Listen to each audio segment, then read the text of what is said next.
Hello, everybody. So we're here once again, and this time we have a special person, at least in my eyes, because he actually does a podcast himself. And John here is a vegan bodybuilder, and I'm going to let you actually explain a little bit about how you went vegan and got into bodybuilding. If you want to start off with that.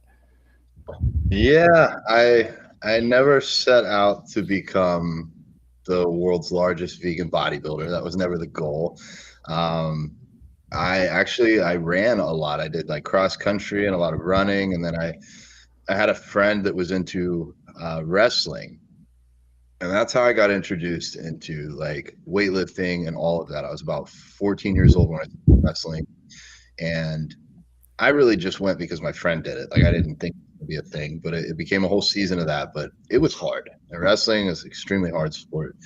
After that year finished up, we started weightlifting, and I never went back to wrestling. So, 15 years old, dove into weightlifting, dove into bodybuilding, and that was my thing. I mean, it's been my thing for 18 years now. I've not taken more than a week off from the gym in 18 years. I just love it. I think I'm a little bit addicted. It's either probably the gym or drugs, but You made the right choice. or both. But yeah, no, the good kind of drugs. But veganism actually came before that. A lot of people don't realize that. A lot of people think, oh, you probably built this body eating meat and then you switched over at some point in time. But no, I went vegetarian at 10 years old. It was not an overnight decision, but I do specifically remember being in the yard next to this yellow slide, and my best friend, Tommy Ray, she came over, and her mom had brought us hamburgers. And she said, if you eat that hamburger, you're killing a cow. And I remember standing there defending. Of course, if somebody attacks you, you're going to defend yourself and saying, well, your mom did this, your mom's the person that bought it, and my parents think it's okay and everybody else does it. So why do I need to change? But what she did for me, she planted a seed. She helped me wake up and realize that I have a choice in this. Even at 10 years old, I have a choice. I have a voice, I can speak. And over the next few months, I started removing beings from my plate, one at a time. That was the only way I knew how to do it back then. I know other people can do it faster now. Um, but Thanksgiving rolled around. I saw the turkey on the table. Turkey was like my favorite meat at the time, Yeah. like prior to even learning about vegetarianism or anything like that. And so I saw it that year, and I was just like, I can't do this anymore. 10 years old, and so that was it. Vegetarian from then on until I was 13, on the way to middle school. And my mom had bought a PETA magazine to teach me some recipes or something. And I get like halfway through it, and it's saying why vegetarian isn't enough. It's showing the truth behind the dairy industry, how baby cows are taken from their mothers. And then what really shocked me was like being a vegetarian, I thought, oh, so these cows, they give some milk, and then once they stop making milk, they go off and live happy lives. And then I realized, no, they're turned into hamburgers too, you fool. Like Yeah. 13, you're not smart enough to realize this. So I went into that article expecting to teach the editor or the person who wrote it how wrong they were. And I came out of it telling my mom, so this vegetarian thing needs to stop. I need to go vegan. And Wow. that was 13 years old. And then, like I said, I got into bodybuilding. Never really intended for any of this to go anywhere. I didn't like wake up one day and be like, yeah, I'm going to be an influencer. I'm going to get 100,000 followers on Instagram. I'm going to start a YouTube channel. I want to teach the world how to go vegan. I really just thought this was for me. I thought it was a personal choice. I used to tell people, I used to lie to myself and tell other people, oh, it doesn't bother me if you eat meat. Like, you're doing you, I'm doing me. It doesn't bother me what you do. But that was a lie to them as much as it was a lie to myself. It does bother Yeah. me. It bothers me to know that animals are dying for literally no reason. I mean, even if you don't care about animals, we have humans that are starving while we're finding ways to feed billions of animals. So like, I just don't see why we don't get our heads out of our asses and take better care of the planet. Somebody woke me up at 10 years old. Somebody else helped wake me up at 13. And I viewed that as a personal choice for a long time, but now I view it as our ethical duty and obligation as a woken up human, as a vegan human. Like, we have voices, we need to speak about it. And so I guess, like I said, I never intended to end in this seat. This was never the goal. But now that I'm here and I wake up in this spot, it's like, why not meet with people like you, Mike? Why not continue to try and spread this and raise awareness and Yeah. keep dispelling myths? Because a lot of people think you can't be big and be vegan, or you can't be healthy and be vegan, or you can't eat good food and be vegan, or you got to give up culture to go vegan. And I just want to show people that they can literally do anything that they were doing before and be vegan and make the world a better place for them, for the animals, for the other people. So that was a little bit of a long-winded story, but yes. That's okay. And actually, so you opened up a thing here. So I've got a young man that I know. He's 16 years old and he still lives at home and he wants to go vegan. And, so I've been talking to him, stuff like that. I used to play a video game with him.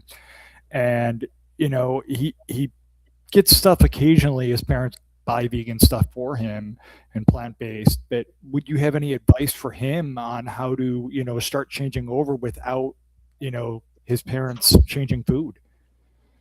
Yeah, so of course everyone has their own individual spots that they're in. When I was 10, my parents were pretty supportive. They really didn't see anything wrong with it. My dad had been a vegetarian somehow in the 80s and then decided to not. And my mom likes to claim that she hasn't eaten red meat in like 30 years, which may or may, I guess is probably true, but like still wasn't vegetarian. So they didn't really have any pushback there. That was pretty easy.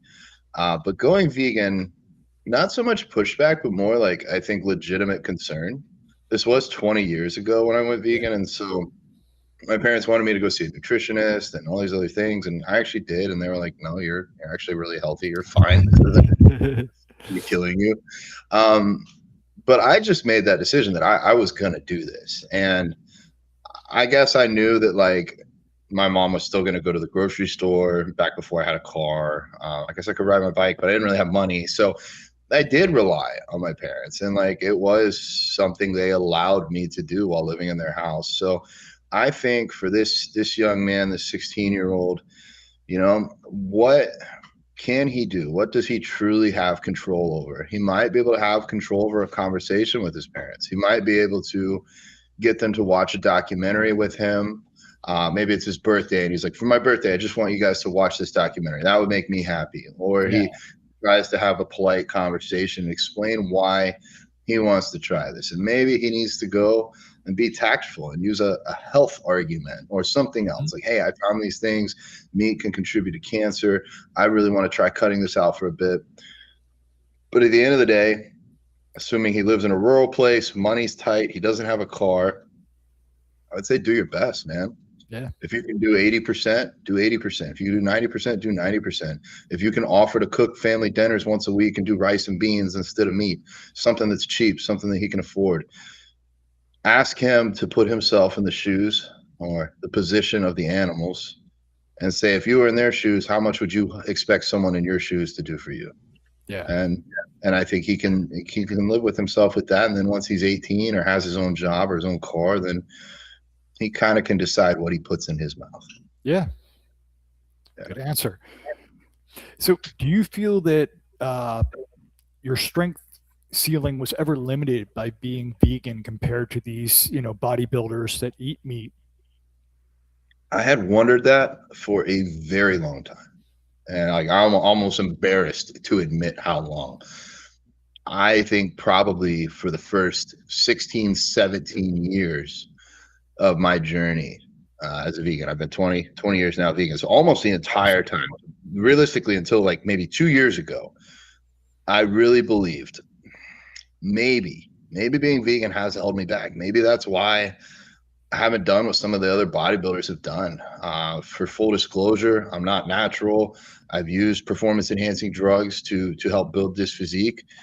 That's how I think the vegans are held back a bit, because a lot of vegans are very health conscious and not necessarily willing to take some of these risks, even though there's no moral obligation to not use these drugs. And so I think like the percentage of vegans willing to do this and take that risk is lower. And so I got up to 275 pounds. I moved to Tampa to train for almost 2 years with some of the best bodybuilders in the world after training on my own and with coaches, but not in that environment for the first 16 years. I made a lot of progress. I realized there were some areas that I hadn't been maximizing. but I still never went, in my eyes, that far. I never got to like the Olympia stage or really went super far with competing. I got pretty strong, just throw numbers out there. I squatted 585 for 3 reps, dumbbell incline, 160 pounds in each hand for 5 reps, flat bench 365 for 9 reps, like relatively strong. Deadlift 585 for 6 reps, relatively strong. This is bodybuilding. It doesn't, strength doesn't exactly correlate. But I was always wondering, like, dang, like some of these guys are getting to 300 pounds, 330 pounds. What am I doing wrong? Like, would animal protein help at this point? And I did wonder that until with coaching, I got to work with some other athletes, both vegans and I call them pre-vegans. They're not there yet, but pre-vegans. I like that. And watching some of these vegans progress at a rate way faster than myself, where I'm like, oh, if they stayed locked in, if they did all the things I did, they're going to surpass me. They're going to go much further with this. Or watching people that had been pre-vegan for 5, 6, 7 years, bodybuilding, using performance enhancing drugs, getting to what they thought was the best they could get, coming over, trying a plant-based diet, using less drugs, training harder, recovering better, and getting better within their first year of going plant-based than they had ever been eating meat. My girlfriend, I think, is a great example. She's got great genetics. One of her brother plays in the MLB. Okay. She had been working out, but then she went plant-based. She's been vegan for, no, she went vegan. Sorry. She went vegan. We go, in case people don't know, because this needs to be cleared up. I didn't know this. I'll get back to this. But when you go vegan, it's for the animals. It's 100% for the animals. You don't use lotions that have animal products. You don't buy leather belts. You don't eat animals. Plant-based, you do it for your health or for the environment. You do it for some reason other than the animals. Some people can be both, or you find one and that leads you to the other. But if you're doing this because you had a heart attack and you don't want to die, and you're 99.9% plant-based and you have like a little bit of cake once on Christmas and it's not vegan, then that's, in my eyes, it's not vegan if it's intentional. So just to clear that up. But she went vegan. I want to make sure I'm correct here. She went for the animals. But it also reflected in her health, her skin, her nails, and her lifts have skyrocketed as well. So I believed, for me, maybe there was a chance that being vegan had held me back. Nobody else has really done this in the world of bodybuilding, at least on the enhanced professional side. However, seeing some of my athletes go extremely far has helped me realize, no, this was my own self-limiting beliefs. My genetics aren't that great. Like, it took me a very long time to get strong. I just stuck it out for 18 years, so I got pretty far. But I think another great example, though, is Torrey Washington. He's over 50 years old. I know, I've talked with the guy, and I'll call it what it is. He's not that huge. He's like 150 pounds, but he's just got great physique, great shape, great symmetry, and he just qualified for the Mr. Olympia. Oh, did he? Wow. As a vegan. He's been vegan for like 30 years. So if this held people back, how could he have qualified to be among the best of the best in the world? And I do 100% believe this. I'll get some crap for it. I do believe he's natural. I think if he wasn't natural, why is he only 150 pounds? He would be bigger. He would just carry more size. So no, not anymore. For a long time, I sat there and wondered. I did, though. So as for your view of what the definition of vegan is, I love that. And I actually take it a step further. To me, if you are vegan, not only are you, 100% plant-based, don't use leather and stuff like that too, but you're actually speaking up. You're doing some form of activism, whether it's posting on Facebook, whether it's, running, conventions that are, for vegans. You have to be doing something for the animals, because otherwise you're being complacent. And to me, that's not really veganism, so I'm with you on that. Well, then let me counter and say that, Mike, I've been vegan about 4 years. Okay. The first 15 years, I didn't eat animals. I did that for the animals. And that's why I think I get up and do this every day. I'll admit there are days that I'm tired, days that I don't know what way to lead this forward. I've put my entire life, I've put my entire savings, I've put over half my retirement into building the Vegan Squad coaching team that we have now. And we can talk about that later. But everything I do right now is to make up for those years, to make up for that lost time. I think my only Like, I want to give myself some credit, or at least an excuse. Like, I was doing this alone for a long time. I didn't realize that other people were vegan. Like, when I went vegan outside of my brother, I was able to convince my brother to go vegan. Yeah. I was doing this alone for the first, I think it was like another 3 or 4 years before I met another vegan. I ended up helping the girl that helped me go vegetarian. Mhm. I helped her go vegan. So nice. it came full circle. But like, outside of her and my brother, it might have been 8 or 9 years before I went to like a first vegan potluck, or like realized that there was like vegan culture. I was so isolated. I was so alone.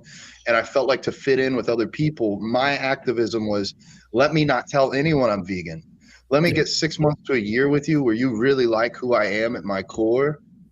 And then you're going to ask me if I want pizza, and I'm going to say, no, thanks, I'm vegan. And then you're going to be like, what?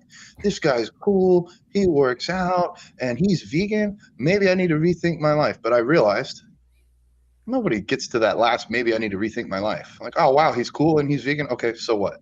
Yeah. They didn't have somebody like my friend at 10 come up and be like, you're killing that cow. If you eat that hamburger, you're killing them. Maybe it's not the blood on your hands, but it's because of you.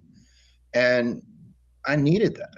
And same thing at 13. I needed that education, that awareness that, hey, these dairy cows that you think are fine after they get milked, and how do you think they got pregnant from in the first place? You didn't think of that. That's okay. But like, they don't go live a happy life after. They're sent to the same hamburger.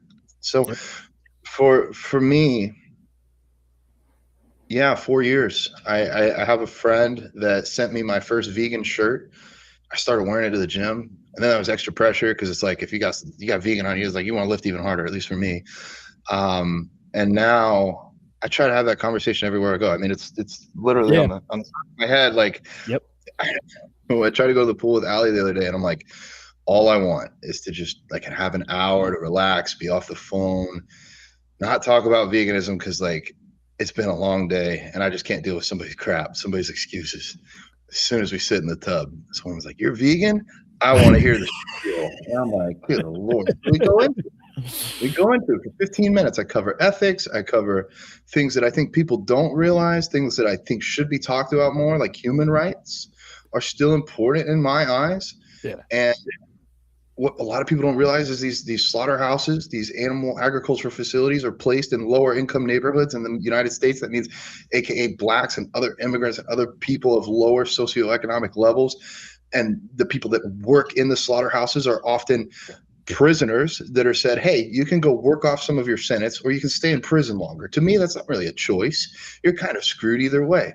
And so from a human rights aspect, it all makes sense. And we get to the end and she goes, well, I hear you. You make a lot of sense. But in the Bible, it doesn't say that I can't eat meat. So, I think I'll still do it. And I said, but does it say that you have to?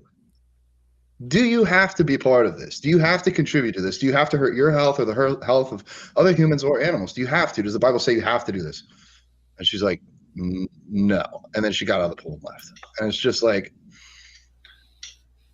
there's so much I hope everybody can wake up and realize we've been lied to our whole lives. The things that we think we have to do. You have to wake up and you have to marry somebody of the opposite sex.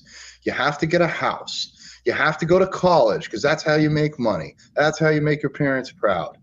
You have to eat meat because that's what men do. You have to have a normal haircut because that's the only way people are going to respect you or listen to you. Oops. You damn sure can't get head tattoos or anything like that because that's wrong. You shouldn't use words like fuck. You shouldn't use experimental drugs and psychedelics because it's going to fuck up your head. All these things. But you should drink because, drinking's legal. That's fine. And smoke. Well, back then anyways. Cigarettes. Smoking.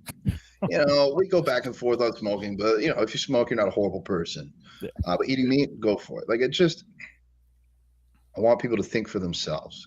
That's really, like, I believe most people are good. We just got a lot to work through, a lot of layers to peel back. So as for you talking about with the, slaughterhouse workers and where they put these, one of these slaughterhouses that I used to do vigils at, Hatfield, I've done actually quite a few there. I used to have this guy that came into a place that I worked in retail, and one day he came in and he was actually wearing a Hatfield outfit. And I said, you work at Hatfield? He said, yeah. And I started talking to him. I said, are you on the kill floor? And he said, no. He said, I can't fucking do that. He said, those fuckers are crazy. You should see the stuff they do. I said, no, I don't want to. I said, well, if you have such a hard time working there, why are you working there? He said, Mike, he said, I'm black. He said, this is the most money that I can make in my area. He said, I don't want to be there, but I got kids to feed. I said, I can understand that. I can relate to that. And, unfortunately, they do this stuff on purpose. You're 100% right. Because nobody in the right mind wants to be sitting there killing animals. I mean, yeah, these people want to, choose their taste lots of times over it, but they're not the ones that are sitting there having to look in the eyes of these animals as they're, hitting them with the stun gun that doesn't always work and, things like that. It's just, it's crazy. Wow. Yeah. I feel like we will always do better as a species when we come from a place of empathy rather than judgment. And I can't imagine what it's like to work in a slaughterhouse. I can't imagine. I've never gone out and intentionally killed an animal before, so I don't even know what. I take that back. I think I went fishing with my dad when I was young, and I know that the first time that I realized what fishing was, I had a problem, but then I got convinced to go back in the future and do it. And clearly I'm filled with like remorse. These aren't like happy, fond memories of me and my dad fishing. It's like, what the fuck was I doing? But a lot of vegans will be quick to be like, slaughterhouse workers suck. And it's like, I don't think anybody woke up or was born and was like, in a kindergarten, if they went to school, I want to be a slaughterhouse worker. And if they did, we probably need to like lock them in some type of place or keep monitoring on them. If you're 6 years old and you desire to kill animals, then you are probably going to go up and want to kill humans too. Like it's so easy to point the finger and be like, slaughterhouse workers are wrong when we've paid for it. Yeah. We've given them an incentive. I always say this: if bananas cost more per pound than beef, we just have banana trees. That's all we'd have. If the slaughterhouse workers are bad too, then you have to, technically say that anybody working in a restaurant that's serving meat is bad. I mean, so where do you draw the line? I know actually somebody that was vegan that was working at he was 18 at the time, and he was working at McDonald's, and he hated it. But he's like, Mike, I've got to make money. I'm like, I'm not judging you. I understand, there's a demand for it. You have to have a job. When you can, you go get a better job. But, just stay strong and, yeah. You got to do what you got to do. It's so hard because, like, I would classify myself on the spectrum on veganism. You have, like, when I first started and I was the vegan that closeted. I knew it was the right thing to do, too afraid, too unconfident in myself, not able to be secure enough to share it with people because I would think I was just worn down. Being the only vegan I knew, like having no place to come back and vegan fill up my cup, I got worn down pretty quickly early on. I never had my angry vegan phase. That started like within the last 2 years. I'm now in my angry vegan phase.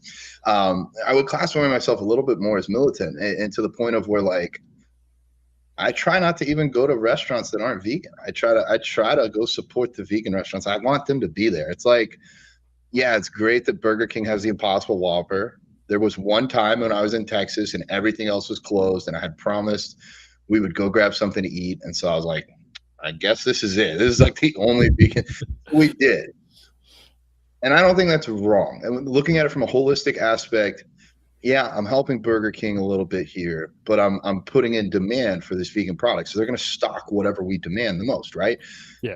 And I try often to go to fully vegan restaurants because I want to support them with my business. But when you look at it, like, what grocery store is fully vegan? Where, like, I think there's like one in California. Like, I can't just fly to California every time I need groceries, and I can go to Walmart. And I know Walmart's not like, if there was I think Costco, if there was a Costco nearby, I'd go there, but we don't have those where I'm at in Florida. But still, I've watched Walmart go from like one vegan item to now a whole freezer section. Yeah. They've made it easy. And it's people like me and people like everybody else that's been vegan for a long time that have made this happen. But it is hard when you're trying to, like, I'll put it this way: the world is just not set up for vegans to succeed right now. Yeah. It's still in. I realize, like, I'm still learning 20 years in. I bought lotion the other day, and I get home, and my business partner's like, "Did you check? I bet that's not vegan." And I look, and it wasn't. And it's like, Oh my We make gosh, like mistakes, but we're human, you know? we're human. And we can let other people know and show them the way. And that's my biggest thing right now is trying to let other people know that this can be normalized. That I know some people are going, especially businesses are going to plant-based because it's less confrontational. But to me, it's like we need to claim this word because we are vegan and we need to help redefine what vegans are and help reinforce stereotypes. And that's why I'm like, was this a mistake to get the word vegan on my head? Should I have gotten plant-based or something? No. But I think this is the way. And then also encouraging other vegans to stick together. I've got a couple in the house with me right now. My girlfriend, life partner, Allie, she's vegan. My business partner, he's vegan. My other business partner, she's vegan. And our senior editor, who actually, coolest story ever, she watched one of our reels last March and was vegetarian. That reel made her go vegan. And now she makes reels for us that help other people go vegan. And so it's like this big circle. And I just want these people to know you don't have to stick 16 years out alone. Yeah. You can use social media the way we did, Mike, and connect and build this community within the vegan world so that people stick with it. And I want to clarify, backtrack a little bit. So my view of, the definition of veganism and being a vegan, it's not looking down on people. And like, you say, well, by my definition, then it's only been a few years, you're still helping animals and stuff by not eating meat. But I just believe that, this is a social justice movement and we need to keep moving forward. So like, everybody gets stuck, and like sometimes people have to step back. I had to step back from doing going and doing vigils and stuff like that. Just the stuff that I saw at these slaughterhouses, it messes with your head, and so but I did other forms of activism. So it's, to me, again, it's just my definition. I'm not looking down on you or any other vegan. I wanted to clarify on that. So I didn't feel like you were looking down on me. I feel like we're speaking honestly, right? Like, yeah, the way I view the world is like my value for the world is what I could do for my younger self. What have I learned that if I had a time machine, what would I go back and I found 10-year-old me? I'd say, hey, you're thinking about vegetarian, go on ahead and go to vegan. And it's okay. People are going to make fun of you no matter what you do. They're going to put you down. And actually, it's funny. The more you speak up and the more you succeed, the more people are going to put you down. So fuck all of them. Go vegan. Put it out there. Be loud and proud about it. And guess what? Instead of waiting the next 16 years to find your friends, imagine you're into like collectible cars, dude. Imagine all you care about is like old race cars from the 60s. You don't tell a soul in the world. Guess how many friends you're going to have that care about these cars? A big fat zero. So you want to tell the world you're vegan? You wear a vegan shirt everywhere you go. You put it on your head. You put it on your handle. You don't go to podcasts with John Thomas. You go to podcasts with Bodybuilding. Let's go, Mike, wearing a vegan shirt as well. Put it out there and you'll find your tribe and you'll find passion. You'll find purpose. You'll find community, connection. Those are the things I wish I could go back and tell my younger self. So that's what I try to tell people now. And it's never from a place of looking down. And I think that we need that with our activism. It's like, hey, Jess, you're vegan, and that's fucking awesome. That's what we need. But Jess, we also need you to speak, and your life will be better from you speaking. And the way that I think we can look at it as vegans is this is a social justice movement. We can look back at any other great social justice movement and think, what would we have done then? And then what are we doing now? Yeah. So for example, let's say, Mike, tomorrow we wake up in an alternate reality. It's 1829. We're in the deep South of the United States. Slavery's legal. You own a few slaves. Your family owns some slaves. Your neighbors own some slaves. Well, you wake up on this morning and you decide, well, man, you know what? The black people, they're not so bad. I don't think we should have slaves. I'm going to go free my slaves. I'm not going to buy anymore. But, my brothers, my parents, my neighbors, that's their choice. They're on their own journey. They can wake up whenever they want to. Whenever it's right for them, they can let go of their slaves too. No, fuck that. People decided, no, it's wrong to own slaves, and I'm going to speak about it. I'm going to put it out there. And I feel like change is slow. And the way I view it is if I was born in 1600 or 1700, I like to believe I would spend the rest of my life fighting and possibly even dying to help end slavery in the United States the way that it's set up. And I'm just born in this century, in this country, and my thing to fight for the rest of my life is for the animals. And I will still fight for human rights issues. Funny enough, you can do both at the same time. You can say fuck ICE and stop eating animals in the same sentence. And it's not that hard. And we can put it out there. And really, I feel like it's a little bit harder for a lot of people to know. Like for me, I am very upset with the current administration in the United States. It's hard to know what's an effective way to fight that. You can speak, you can protest, you can vote, but 3 times a day or 6 if you're a bodybuilding vegan, you get to sit down and choose a meal, and that has an impact right then and there, and that you can change. And I know how to show how other people to be able to do this. And so that's why this is my cause. And frankly, this is where I might lose some people as well, but I'll speak honestly with you, Mike. Just talked to Gary Yourofsky the other day, and the sad truth is no one else in the world has it worse than the animals. And so that's a part of the reason why I'll keep fighting for them. I mean, if you have managed to get out of the slave trade, if you manage to break out of whatever prison you're in and you're a human, there's a chance for you. But if you're a cow that breaks out of a slaughterhouse, where are you going to go? Who's going to take care of you? How are you going to get help? How are you going to live a normal life? Like we've destroyed so much of the natural habitat, and there's just nowhere for them to go. There's no way out. And so that's why I try to use my voice as much as humanly possible for the animals. So a few things to touch base with. You said that you still fight, you believe in human rights, that they can coincide and stuff like that. But by fighting for veganism, you're also fighting for, humans and stuff like that. If we ended, feeding these animals to kill them, to eat them, we could feed the world many times over. We could end world hunger right there. You wouldn't have these slaughterhouse workers who turn to, drinking and drugs and then beating their wife and stuff like that, because it's been proven that they have a higher, tendency to commit domestic violence and stuff like that because of the stuff they see. So even being vegan, you're actually fighting for human rights as well. And I've had to use this when I'm doing vigils and stuff, and people are like, well, why do you only care about animals? Well, one, humans are animals, but two, fighting for this is fighting for them. And I totally forgot my other point. You brought up about with Gary and talking about that. So it blows my mind away that in the course of a week, we kill more just land animals to put on our plates than all the humans have died in wars and genocides and stuff like that in the course of history. I mean, and it takes less than a day to get, to kill more animals than the amount of Jews that died in World War II. I mean, people don't realize what we are doing to animals and how many are dying. When I try to tell people the numbers, they can't even register that. I'm like, you can go to websites and actually see a timer and see how many died in the time you've been there, how many die in a year for each different type. It's mind-boggling.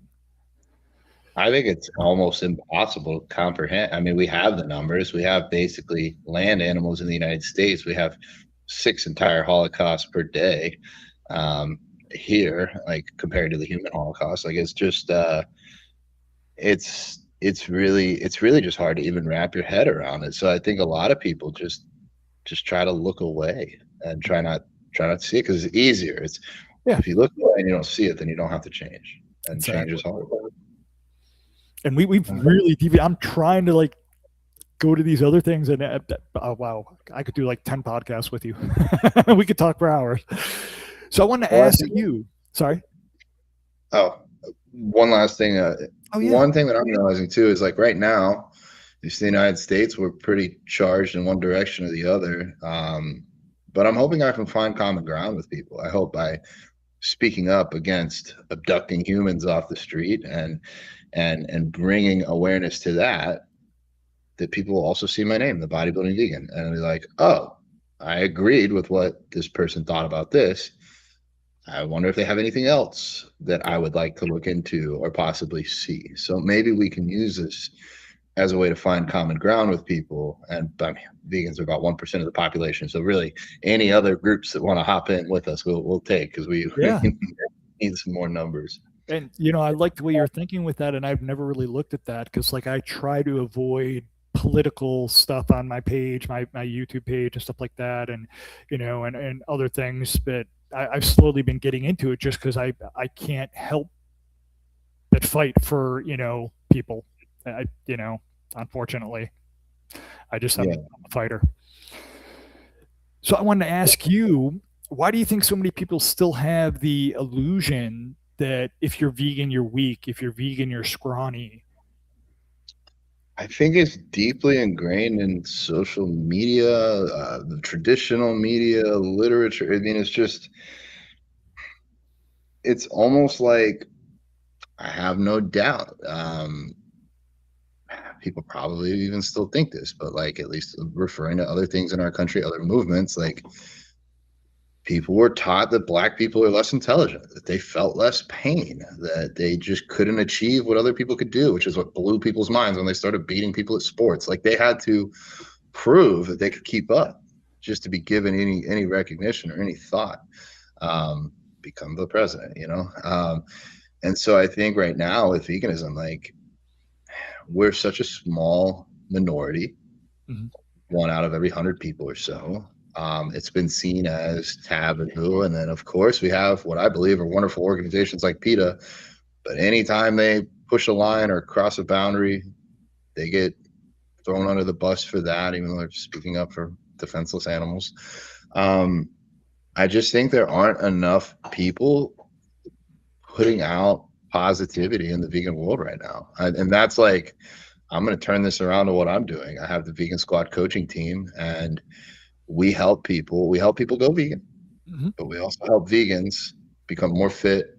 And, you know, it's a big thing. It's not just physical fitness. Like, physical fitness is where I learned a lot about myself. I learned routines. I learned going to the gym, building habits. But I also found my own confidence through there. I found out how to love myself through there and elevate myself, not just physically, but also in all aspects. I realized if you can get a coach for building your body, you can get a coach for building your mind, you get a coach for building your business. Like, you can find other ways to elevate and grow. And so that's kind of our goal, is the more people we can help go vegan, awesome. But the more we can pour into the cups of our vegan athletes and help them on their mental journey, help them on their spiritual journey, their emotional journey, their physical journey, and just continue to elevate them and support them and push them up, the more we can do that, I think the more other people on the outside are going to look in and be like, huh, they're happy, they're fit, they're healthy, maybe even sexy, smart. They look like they're having a good time. And the thing that they all have in common is they're vegan. Maybe there's something to this. I mean, maybe it's not just a cult. Maybe there's something a little deeper going on here. And I think that's why I've used bodybuilding, for me, for my activism, is to break that one stereotype that vegans can't be strong and big. That's all I'm here to do. I'm here to break that. There's other people out there that can reverse their diabetes, live after heart attacks, find ways to improve their blood lipids or blood values or lipids, etc. That's great. I need all these food trucks that I go to. I need them to be there to prove that vegan food can taste great. And we need people like Ricky Gervais to make great comedy and then plug in some vegan stuff. And they'll be like, oh, I love this guy for stand-up. I guess I'll listen about the vegan. Or Lewis Hamilton, the race car driver. Like, oh, he's really good, and he's vegan. Torrey Washington, who's really good, and he's vegan. And the more we get, Joaquin Phoenix. I love Joaquin Phoenix. He's great. I love Natalie Portman. She's great. Oh, they're both vegan? Huh. So I think that's what we need to do. Instead of just, I don't think we're going to get people on our side by all the reasons I wish people would, by just sharing the ethics and sharing the health. Like, I mean, we got people that smoke cigarettes. I can't go up to them and be like, hey, let's get you help. Let's stop eating animals. And it's like, I smoke 3 packs a day, bro. Why are you talking to me about health? But maybe I could be like, you smoke 3 packs a day and you're killing yourself, and that's your choice. But do we need to kill animals alongside? Maybe we can have a talk there. But anyways, if all these people that we look up to can also be vegan, then I think it makes people want to be vegan to be like the people that they look up to and maybe listen to the message. And we're definitely getting a lot more, professional fighters, boxers, MMA fighters, Olympic gold medalists, things like that. I know this was some years ago, but the Tennessee Titans, a football team, I don't really watch much sports anymore. I boycotted them a long time ago because of them complaining they didn't make enough money when they're sitting on a bench making $400,000 a year. I'm like, my parents were struggling to make, ends meet. And I'm like, you're complaining about that? I can't support you. But the Tennessee Titans, I know years ago, they like half the team went plant-based, and they actually had their best year, or at least back then, ever, and actually went to the Super Bowl. I can't remember if they won it or not, but I was just like, wow. And, in fact, I think that's actually in Game Changers where they talk about that. So, yeah, we're definitely getting there.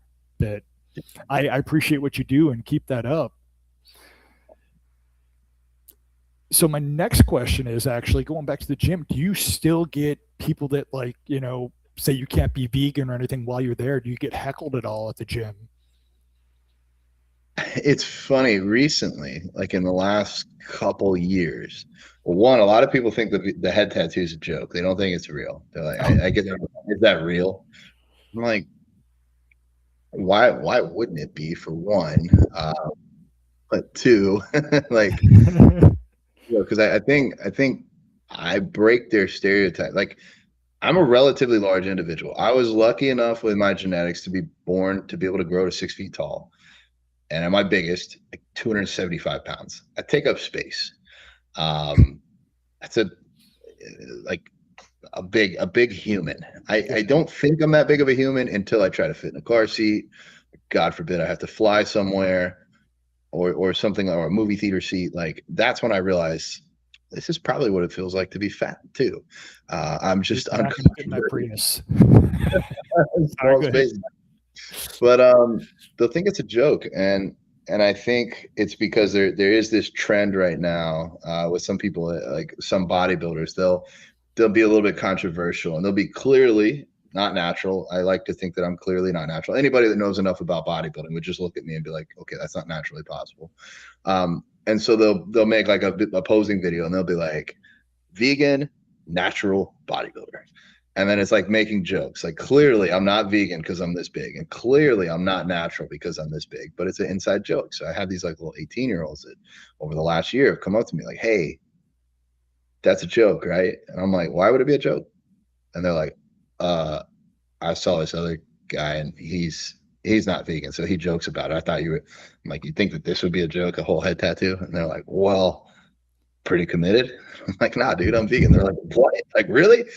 And then they're like, are you natural too? I'm like, no, I'm not natural, but I am vegan. And like, you can go this far. And I just think it's because it's still a big shock to a lot of people. And then I love it too. Like, it goes one of two directions from there. I could never do that. Mm-hmm. And I'm like, well, you could. You definitely could. Everybody. Or got another ones. Oh, wow. I got one guy. I was born vegan. I've been vegan for 18 years, but I started going to the gym last year, and I decided to eat meat so I could grow better. And I'm just like, bro. Or I get I wonder how big you'd be if you ate meat. I'm like, what? How much bigger do I got to get? Gosh. Or have like a nice, like 12-minute conversation with this kid. And he's like, well, yeah, wow, I think it's so awesome that you're vegan. Like, I actually care about animals too, but I want to get big, so I'm going to keep eating chicken. And I'm just like, I am literally twice your size. What makes you think you need chicken to grow muscle? And for the haters out there, for the people who are like, well, you use steroids, so none of this counts. None of what you said matters whatsoever. For my first 8 years, I was 100% natural. I went from 120 pounds to 200 pounds naturally, without the best training knowledge. This was a long time ago, so there wasn't as much information available. I never had a coach. That was all on my own, trying to figure out what to eat, because there weren't other vegan bodybuilders really to look at. I got Robert Cheek. He was about the only one. I found one of his books. But that was all on my own, up to a 315 bench at 20 years old, a 405 squat for 3 reps at 20 years old, with subpar training, really good work ethic, maybe okay on the diet. Like I think I could have gone back and finagled some things. I wish I could have coached myself, but like a lot of people will knock me on that and say steroids did all this. Like I got pretty far. I got further than 99%, 100% naturally as a vegan, just outside of being a teenager. And yeah, like I just, for a lot of these people, like for everybody that's like, oh, I want to be big. I'm like, well, I was bigger than you naturally at 20 as a vegan. So you could do this too, barring genetics or something else. I do want to say though, a lot of people, and Robert Cheek's actually really good at this, but a lot of people ask and say like, has being vegan held you back? And what I think is that frames it as being vegan could at worst hold you back or at best be neutral. I'm going to argue being vegan has helped me in a number of ways. So we'll start with physical. I've been vegan longer than I can remember. I've been vegan over half my life. I've been vegan before I ever touched a weight. So I can't say I would have had better or worse progress, but what I can say, blood work comes back great. Recovery is great. I was beating kids at wrestling that were older than me as a vegan. So like clearly like it wasn't holding me back then. Mm-hmm. And I got bigger and stronger than most people I know, fully vegan. But I do believe for the long haul, especially from some of these bodybuilders, these enhanced bodybuilders using drugs that hurt their heart, I'm like, man, if we can get y'all to stop eating steaks and eating some tofu, you're probably going to live longer. Yeah. So from a physical health perspective, yeah, I believe it. Marathon runners figured it out in like the 80s. They found out if you eat plant-based, you can run longer. So I just think bodybuilders still have their heads up their butts.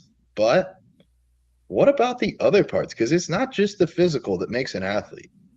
It's the mindset. I don't love bodybuilding. I love working out. I love lifting heavy weights. I love eating food. I do not love doing lots of cardio. I don't love posing. I don't love getting lean and having to not eat and feeling tired. So literally the only reason I did those parts that I didn't love is because I wanted to be a mascot for the animals. I wanted to stand out. I wanted to take up space. I wanted people to see me when I walked into a gym and see that vegan shirt or see that thing on my head. Or in the years before that, hopefully ask me for my Instagram so I can share that I'm the bodybuilding vegan. And they're like, what, you're vegan?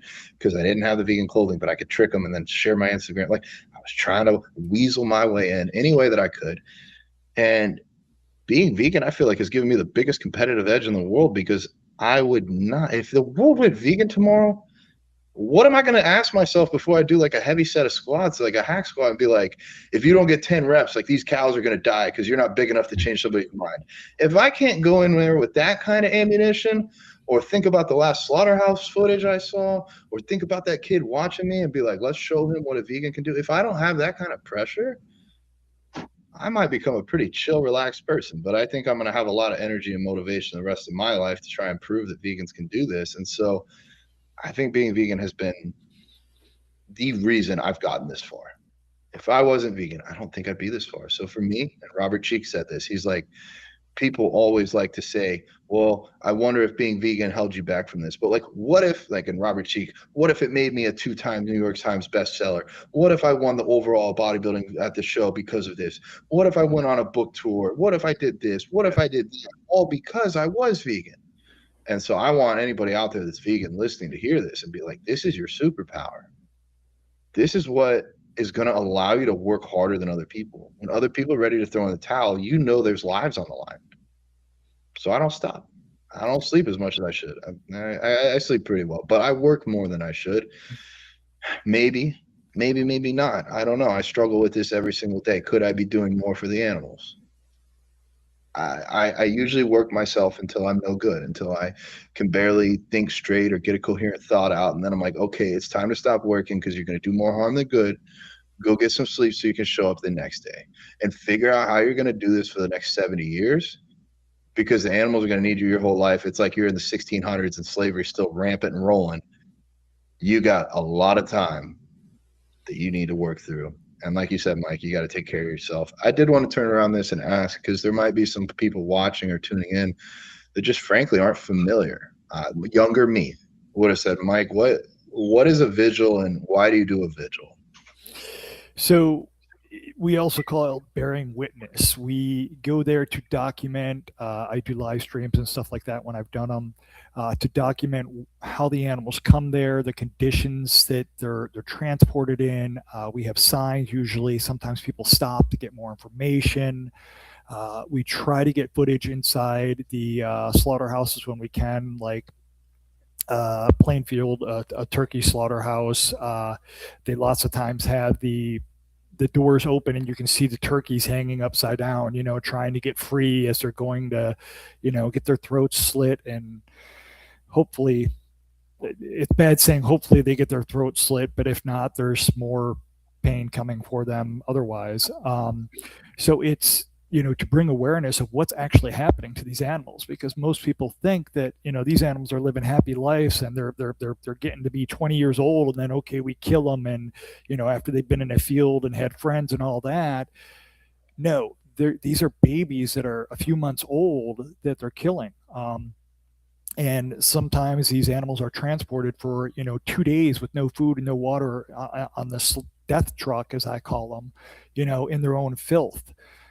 There's times where these trucks are parked outside in the middle of winter in freezing temperatures, and these turkeys are exposed to the wind and stuff like that, and they'll sit there and freeze to death. But they don't care. The company doesn't care. They just want money, and people don't care usually because they don't know. But of course, lots of times when they see this stuff, they will defend it. We've done this for thousands of years. And then I say, okay, well, for thousands of years, humans have enslaved other humans. Humans have killed other humans. So does that make it okay? I mean, there's still in tribes that actually, if your relative dies, I forget what country it's in. I was reading about this not long ago. Let's say your brother died or whatever. It's a custom there that you guys crack open his skull and the family shares eating his brain to make his memory live on. Does that make it okay for for people to start eating other humans? So we can all say, well, it's happened for thousands of years. I mean, 100 years ago, women couldn't vote. So hey, it happened for hundreds of years before that, or thousands of years before that. So everything changes over time. Sorry, I can rant and rant about this, buddy. Oh no, I think it's good to share. I mean, a lot of people probably see, even somebody like myself that went vegan for the animals. I just didn't even know that it's a weird thing. I didn't know that was an option. I didn't know there were other people out there to do it. And I think, like you said, the other way to view it, bearing witness, I have a friend that does it, and they will go and take photos of the animals on the truck, because that will be the only documentation that these animals ever existed. Otherwise, they'll just be killed and eaten and gone forever. And I think it's also fair. A lot of people don't know this. I didn't really realize this until way late in my journey, that it's babies. On a timetable, we eat most animals, whereas if they lived a human lifespan, we'd be eating 2-year-olds. Like, these turkeys are a number of weeks old. Pigs, 6 months old. Cows, a couple years old, I think at the most. Like, literally, like, not even a tenth of these animals' lifespans. So they're not. It's just it's hard to even like comprehend the whole system. I mean, it actually, I mean, it makes perfect sense. It makes perfect sense business wise. Oh yeah, because that's what I'm really into right now. I'm interested in business and how to refine things and have better procedures, and make things more efficient and find bottlenecks. And we've just done that with living beings, and it's incredibly scary. So jumping back really quick to doing this bearing witness and vigils, there was a time at Hatfield where I actually got pretty lucky.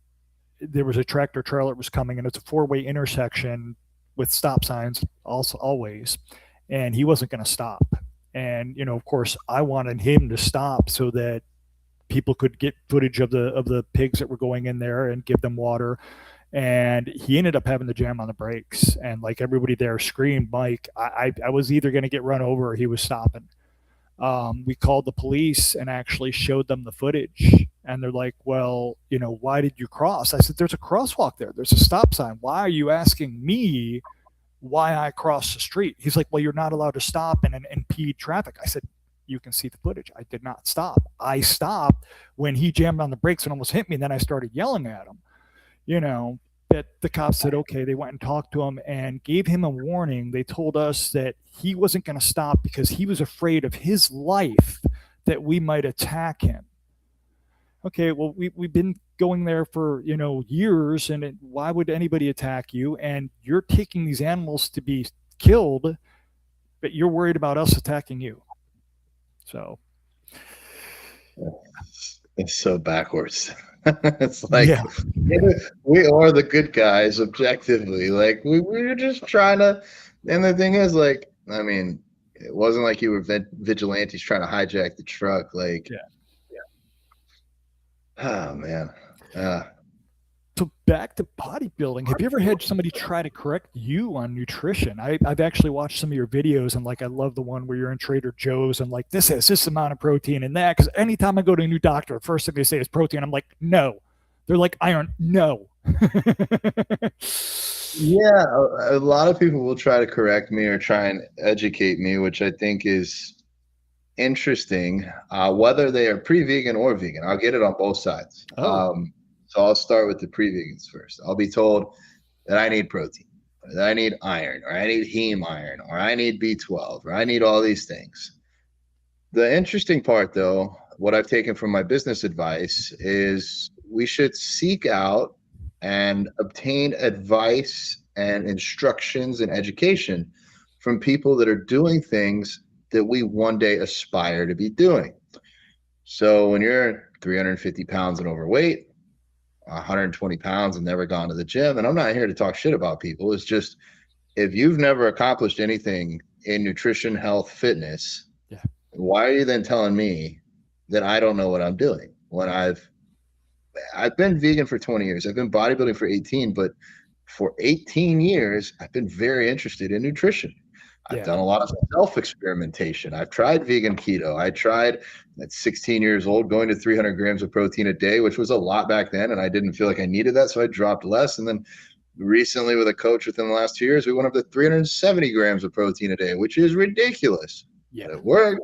And everybody on the vegan side will tell me, like, that's crazy. You don't need that much or whatever. And I'm like, but you're 160 pounds and you've never pushed like this. Like, so you may not know. And I'm not saying my way is the right way or my way is the only way.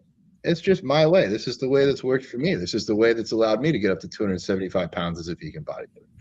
And it's the same way that I've used with over 500 clients over the last 5 years. This has been my way.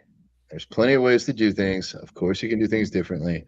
But I think it's interesting when people think that they know things because they watched a YouTube video or they know things because they read it in a book. And I'm not here to like knock on science, but there will be people all the time, like in the vegan bodybuilding groups that I go in, and they'll be like, the studies show, bro, that you don't need that much protein because this study right here said you could do it with less.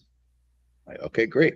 Or, hey, bro, you know the only reason you grew is because you took steroids, because this study shows that people staying at home, sitting on the couch, taking steroids, grow better than natural athletes that go to the gym. So you don't know what you're talking about. Okay, great. Well, I've worked with over 500 people. So take my personal achievements, just throw that away. Whatever's worked for one person, great. Like, big deal. Like, that's awesome. Ronnie Coleman, best bodybuilder of all time by my standards. He was great before he became enhanced. He was great at multiple different points in his journey. And he was also great before he was a bodybuilder. He was a state record power lifter, like, and a very smart individual. Like, he was exceptional. And if you copy everything he did, it probably won't work for you if you don't have exceptional genes. And so I think a lot of my own takeaways is I've done this with over 500 people. I now lead a team of 15 coaches that are using basically my way. I'm not saying I coach like all of what they're doing. They all have their own unique traits, but like styles, methodologies, these are things I share, how to train. And so, yeah, the studies might show this. That's great. But you have to ask yourself, with these studies, were they done on people that were vegan? And then, like, how do you know? Are they self-proclaimed vegan? Are they actually ethically vegan? Or all these people saying, protein studies, it shows that you don't need this much protein. how many studies were done on steroid using bodybuilders that have been bodybuilding for more than 10 years that are professionals or extremely experienced? I'm going to guess 0, because how many professional athletes are going to drop down to like some college level study and eat the food that this professor says or that this scientist says and do this with their training the way that the study says and do these other things? Like, no, like bodybuilders are extreme. They're going to go off and do absolute everything possible to make progress to win. Yeah. So like there are studies showing you can get by with less protein or be like have a maximal point, which is great. But if no one in the real world, no one in the top 10 is doing that, then again, why are you? Now, if you're just general population, 160-pound male that just wants to get fit and look good in the summer, please go by the studies. But don't tell me from these studies that you've read with no practical experience, nothing that you've done for yourself, or if you haven't worked with hundreds of people and been able to prove your methods true with them, that it won't work that way or that it's useless. These are just things that have worked. And so for me as a coach, my whole goal is, like I said, to be able to give my younger self or another version of younger me better ways to get to where they want to go, to save them time. I think that's time's our most valuable resource. That's why coaches are valuable. They help you get from A to B faster. You might be able to get to B on your own. Younger me at 13, I could get to where I'm sitting at 33 years old now, 20 years later. I could have done it. But man, if I could go back and talk to 13-year-old me right now, I could probably get there in like 5 years, 10 years, maybe, like shave it in half. And then where do I go with all this extra time built back in? So you can either beat your head against a brick wall or you can pay to learn from other people's mistakes. And that's basically what we do with the Vegan Squad coaching team. So we try to help people get from A to B. We will be linking that too for people watching and below so that they can go there if they want to, get more information and stuff like that from him. John also will be linking his sites because you have really awesome videos and stuff like that. I enjoy watching them. And I love that. I love it at the same time. I hate it, but I mean, it makes me feel better knowing that, you get the same things in bodybuilding. Well, I mean, it's a different things that people talk to you about that I get, when I'm on the corner, at a slaughterhouse, they'll try and say, oh, but what about this? What about that? Or I know about this better than you. Have you been inside there? I've been inside a freaking slaughterhouse, So, I love that you had that happen to you, but I also hate it too because I wish it didn't happen to you. You know what I mean? But it makes me feel better knowing that, yeah. So we're both here just to share the truth, right? Exactly. And the truth has been obscured and covered up. And it's not because whoever told me I can't do this as a vegan bodybuilder or whoever told you it's not that bad inside the slaughterhouse, they're not the problem. They're not the fault. They're just a sign or a symptom of something much greater and much greater in size, not so much in greatness, but larger and terrible. It's that really, I think it comes back to money, capitalism, and not to say that capitalism is evil. It's just some people in capitalism are evil, and some people at the top do not care, and they've spread all these webs of lies to get people to buy into this happy story that you need to grow up and get married, and you need to fit into society, and you need to not use drugs, and you need to eat meat and eat the food pyramid because that's what the government says is best for you. Yeah, because the government always tells us what's best for us and never lies to us. Be a good little worker bee. Don't use the drugs that expand your mind. Use the drugs that numb your pain, and give us your life, and you'll get by.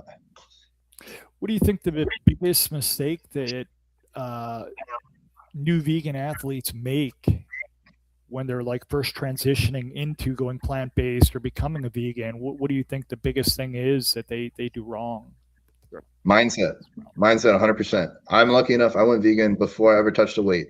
I think had I already been a bodybuilder, I might have been scared to try eating plant-based or to try going vegan. And what is crazy, Mike, is some drugs work really well. And I read this one study. They took this group of athletes. They gave them these pills. They said, hey, these pills are going to make you super fucking strong. They're steroids. We want to see how strong you can get. These athletes took the pills. They set all kinds of personal records. They came back a week later. They said, hey, just messing with you. Those are sugar pills. They could not hit the same weights because they didn't believe they were superhuman anymore. Yeah. So mindset, 100% mindset. So if placebo effect, but it's real. Like people hate on the placebo effect. But if you buy a bracelet and you think it's going to make you balance better, be stronger, guess what? You are, because you believe it. I believe you can speak things into existence. I've done it myself.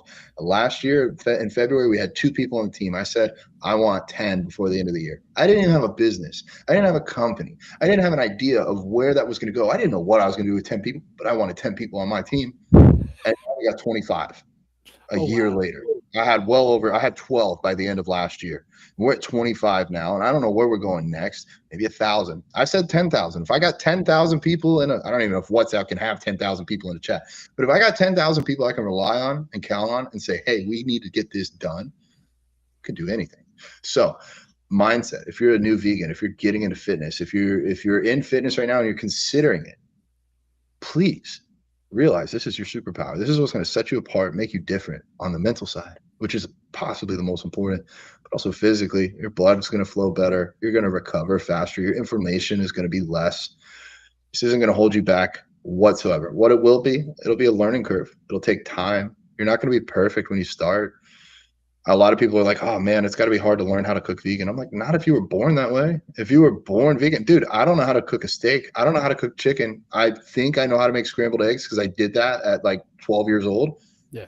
But I've never cooked chicken. I've never cooked beef. I've never cooked pork. I don't know how to do it. I've never done it. If you put a lot of money in front of me and said, this is dead and I'll donate it to an animal sanctuary if you cook it correctly, I would guess. Put some heat on it. I don't know. I've never used a food thermometer. So my whole point is it would take time and education and effort to learn how to cook meat. It's the same with going vegan, but ultimately there's more edible plants than animals. There's more options here. It's better for you. And the craziest part is for most people, it's more cost effective. If you're buying all the prepackaged vegan meats, no. If you're doing tofu, seitan, edamame, tempeh, TVP, super cheap, super accessible. Whole Foods plant-based is probably the best diet for everyone in the world. I like some vegan junk food. I'll go that far. I got some break-free candy, vegan candy bars behind me. I'll probably have one tonight. But I'm on my way. It's doable. Do it. Mike, I gotta head on to the next thing here in just a minute. That's fine, man. I appreciate you being on here, man, and I appreciate the help that you've been giving me and stuff like that. And I'll keep chatting with you another time. And sorry for keeping you this long, buddy. Don't be sorry, man. It's another thing I'll say to vegans that have done this for a while. Keep telling your story. I feel like I've told my little hamburger story 1,000 times. I probably told it like 2,000 times off air, maybe 3,000 off air, probably 1,000 on air. But there's somebody new watching this that hasn't heard my story, and it's important to keep spreading it because it's my story, and maybe someone else can relate to that. Yep. And same for you, Mike. For anybody else listening, keep telling your story. People are faster to identify with people and connection there than they are with ideas or beliefs or companies. I think it's easier to grow a personal page than a company page because people fall in love with the person. It's easier to fall in love with a person than a company. So keep being you. And last piece of advice. Most of us are on a vegan island. I actually have a little vegan community here. It's really, really, really cool. It fills my cup up. Maybe you can build one too, but if you're the only vegan in your family, the only vegan in your workplace, the only vegan in your school, the only vegan wherever, realize that's where you have the most power. Because there's 100 people around you and you're the only vegan, then you are what they now think of when they think of the word vegan. And my extended family used to make fun of me for a long time. And now whenever I come around, they're like, oh my God, look at what John's up to. Look what he's doing. Look at all this weight he's lifting. Look at this account. Like, they used to make fun of me until they realize this is going to stick. They're not going to be able to bully me out of it. But now they're proud of me for what I'm doing with it. And everybody that is around you that loves you, they'll love you and they'll learn to associate you with the word vegan. And that's how we're going to break people down over time. And really quick, one last thing I'd like to say to anybody out there that's watching. I've talked with tons of vegans over the years that feel isolated and don't have vegan friends and stuff like that.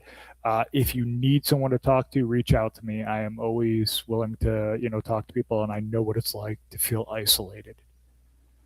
Thank you, Mike. Thank you. Very valuable. that's how we do this. We got to build vegan communities and put out new content like this. So thank you, brother. Thank you, man. And we'll definitely do another one. Sounds good.